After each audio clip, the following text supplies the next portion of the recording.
45 million Americans still live below the poverty line, according to the government. California prides itself as having one of the richest economies in the world, despite having the highest poverty rate nationwide. We are in the lead. We have the highest poverty rate in the nation.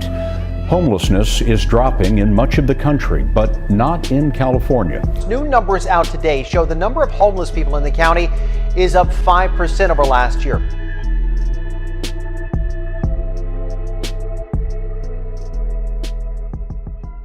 Yeah, this is probably the best place to be homeless in the United States.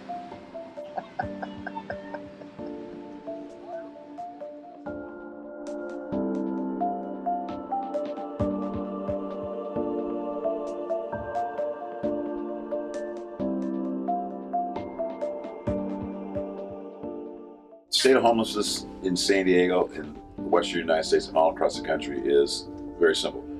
There's no low-income housing anywhere.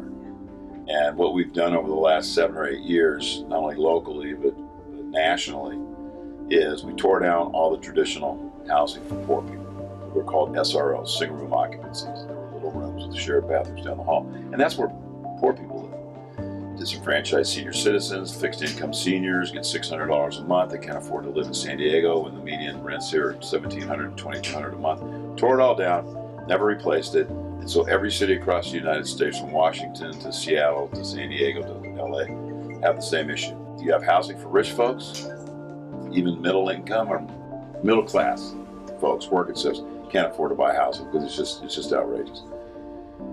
So obviously poor people with addictions, people with mental health issues, just poor folks in general, disabled seniors, there's no place for them. And so we see every city now, just in the last 5 years, has tripled their population of homeless.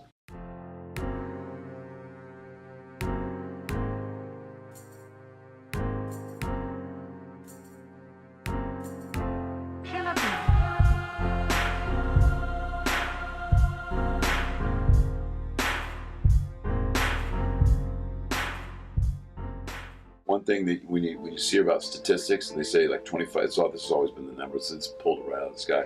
25% of the homeless population is mentally ill. It's more like 90% of the homeless population have some form of mental health issue.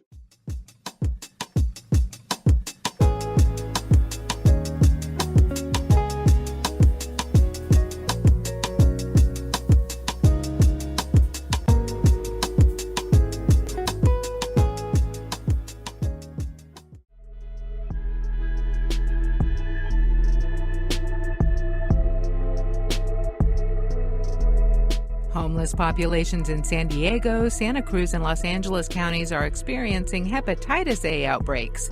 The virus, which attacks the liver, is usually transmitted through close human contact and infected feces. 1 year ago, we had the largest Hep A outbreak anywhere in the United States. We had 20 people die, over 1,000 people infected, and it happened in every other city. We just had the highest fatalities in San Diego.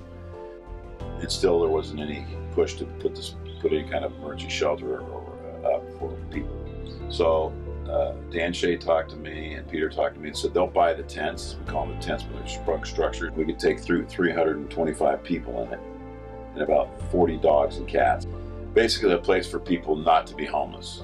For that time, because there wasn't any housing, homeless folks had no alternative. You were going to be on the streets. That's where you lived and that's where you died. That's where you got sick. What you see is you have a place where people receive medical care, psychiatric care, access to benefits, job training. We have 30 or 40 people there to go to work every day. We have people there to go to City College, getting their education. They can't do that when you're living in a tent on the street.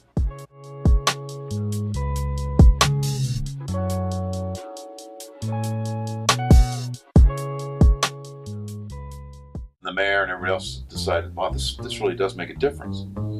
And so we set up 2 other tents, one for the veterans over on PVSD, over in the Midway District, and one for families down in St. Vincent de Paul. So we house about 700 people on any given day. This shelter, run by the Alpha Project's only been open for a few weeks. It's already housed more than a dozen people into new permanent housing, and it holds about 330 inside here right now. And the people who work in this shelter and the other 2 like it say they are just getting started.